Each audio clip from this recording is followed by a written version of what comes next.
Verse number 1, in the beginning God created the heavens and the earth.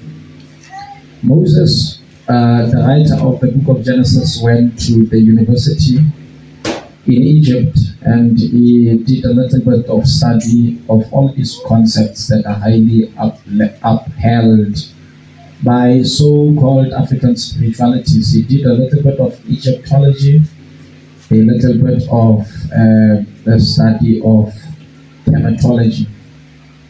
And then in stumbling upon that, it was difficult for Moses to isolate God, to understand who God was.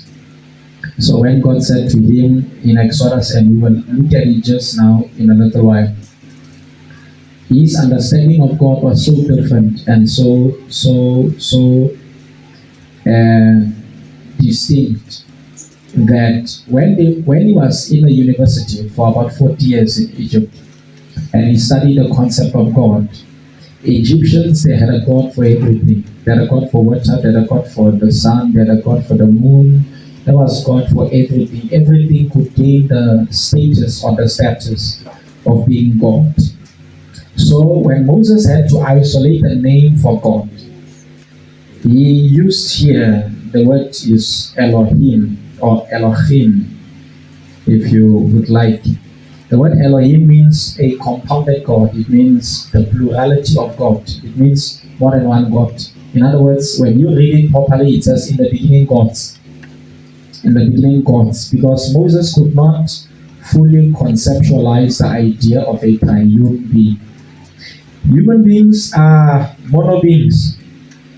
We are mono beings in the fact that you are one person and you are one being. Are we getting that? All of us are human beings, but all of us are different persons. So if you will take three people sitting next to you and you bring them into your single being, that's what we call a triune being. So Moses could not fully comprehend that. So his idea was, let me call him Elohim. It means the compounded God. Verse number 2 introduces us. So verse number 1 introduces us to the first one. It says, in the beginning God. There is God of the beginning. And there is also a different God being given to us in verse number 2.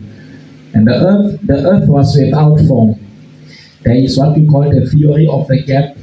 The gap theory means between verse 1 and verse 2, there's a lot of time spent there, not fully isolated. It says, the earth was without form and void, and darkness was upon the face of the deep, and the Spirit of God is Ruach Elohim.